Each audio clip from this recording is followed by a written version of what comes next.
ಪುಣ್ಯತಿಥಿ ಇವತ್ತು.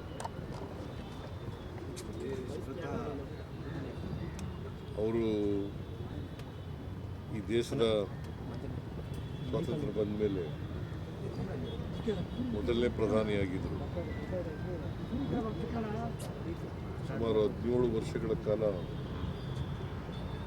ದೇಶದ ಪ್ರಧಾನಮಂತ್ರಿಯಾಗಿ ದೇಶದ ಜನರ ಸೇವೆಯನ್ನು ಮಾಡಿದ್ದಾರೆ. ಅವರು 1964ನೇ ಇಸ್ವಿನಲ್ಲಿ ಮೇ ತಿಂಗಳಲ್ಲಿ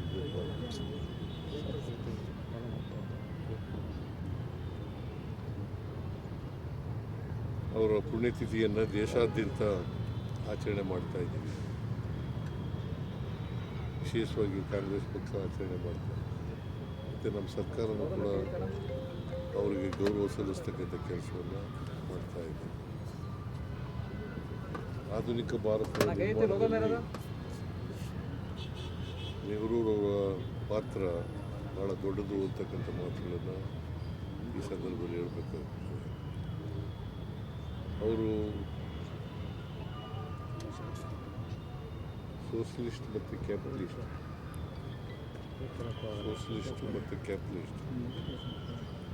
ಅದರ ಮಧ್ಯೆ ಇರ್ತಕ್ಕಂಥ ಮಿಕ್ಸೆಡ್ ಎಕಾನಮಿಯನ್ನು ಮಾಡ್ತಾರೆ. ಹೆಚ್ಚು ಒತ್ತು ಕೊಡ್ತಕ್ಕಂಥ ಮಾಡಿದ್ದಾರೆ. ದೊಡ್ಡ ದೊಡ್ಡ ಇಂಡಸ್ಟ್ರಿಗಳು, ಡ್ಯಾಮ್ಗಳು ಈ ದೇಶದಲ್ಲಿ ಬರಬೇಕಾದ್ರೆ ಮತ್ತು ಶಿಕ್ಷಣದಲ್ಲಿ ಮತ್ತು ಕೋಆಪರೇಷನ್ನಲ್ಲಿ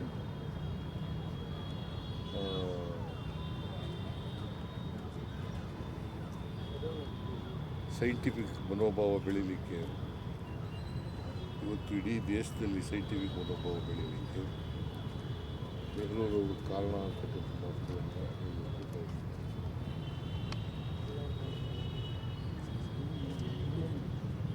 ನೆಹರೂರವರು ಪಂಚವಾರ್ಷಿಕ ಯೋಜನೆಗಳನ್ನು ಮಾಡಿ ಈ ದೇಶದ ಪ್ರಗತಿಯನ್ನು ವೈಜ್ಞಾನಿಕವಾಗಿ ವೈಚಾರಿಕವಾಗಿ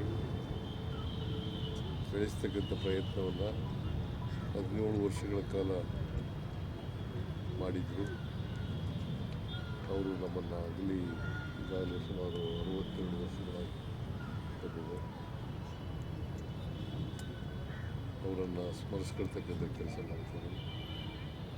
ನಾವೆಲ್ಲರೂ ಕೂಡ ಅವ್ರನ್ನ ಸ್ಮರಿಸ್ಕೊಂಡು ಅವರು ಹಾಕಿಕೊಟ್ಟಂಥ ದಾರಿನಲ್ಲಿ ನಡೀತಕ್ಕಂಥ ಪ್ರಾಮಾಣಿಕ ಪ್ರಯತ್ನವನ್ನು ಮಾಡ್ತೇವೆ ಅಂತಕ್ಕಂಥ ಮಾತುಗಳನ್ನು ಹೇಳಿ ಅವರ ಆತ್ಮಕ್ಕೆ ಚಿರಶಾಂತಿ ಕೊಡಲಿ.